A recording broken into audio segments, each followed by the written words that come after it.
Hello, everyone. This is Cody Lee of BlackCatBooks.org, author of I the Dragon, Drew and Beautiful Rabbit Hole, King Dio, Lauren Frey, and the upcoming Jaw the Dragon.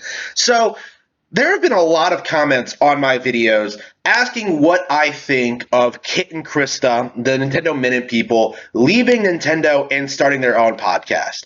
The reason I didn't really make a video about this is because I kind of wanted to see how it developed before I gave my thoughts on it. I had a sneaking suspicion as to where it was going to go, and I think I confirmed my thoughts on this on air and during a live stream. It's very difficult for me to keep track of these things. I really need to like make a jump on these kind of predictions right off the bat so people know what I'm talking about. But my prediction was that Kit and Krysta were leaving Nintendo to start their own independent podcast in order to establish themselves as this duo of people who have insider knowledge at Nintendo who can use their newfound independence to shit on them and gain an audience by doing that. And from what I've seen with their unpopular opinion tweets, with like their statements on Splatoon 3 about how it doesn't evolve enough, how they've handled this transition in particular, praising shit like Horizon Zero Dawn, I have to say that I was completely 100% on the money. They seem to have injected themselves into this Twitter sphere, this circle jerk of people who just hate Nintendo and are using their former employment at Nintendo of America as a bludgeon to as a tool to give themselves more credibility when it comes to their general pretendo hot takes. Now, it's long been a feeling of mine that like a lot of people, the people at Nintendo of America are a cancer. They don't really respect the brand. They don't respect the superior Japanese game development. They seem to think that they could make better games than the people who actually make them, and that kind of mindset kind of extends to like the marketing team and people like that too. Because like a lot of these people, I'm sure, would rather be working for PlayStation and Xbox, like working for the serious game companies. And with Kit and Krysta, we're kind of seeing this.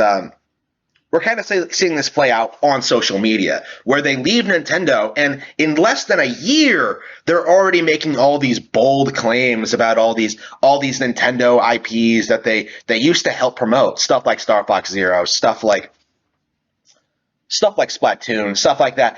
A lot of They're clearly trying to build up an audience by being controversial and making these ridiculous claims that appeal to the pretendo mindset. And I'm not sure how much this is going to work out.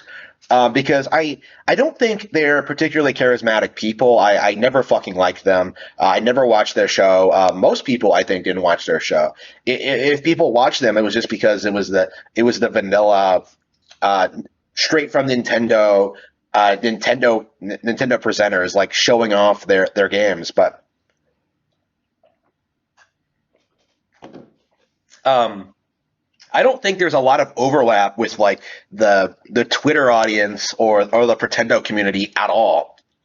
I haven't seen anything from these guys like saying anything positive about Nintendo or say anything or really anything else. The only thing that seems to get any traction is the negative stuff. And I think that's what's going to happen, is that like we're going to see this go down a David Jaff kind of route, in which in order to garner relevancy, they're going to like just start praising all this absolute bullshit and start making these bold proclamations about like how Nintendo is doomed in the future if they don't do exactly what these low level like YouTubers have to say. It's a joke. Not a fan of Kit and Krysta. Never was. Never will be. I hope the community very quickly wakes up to what they're trying to do.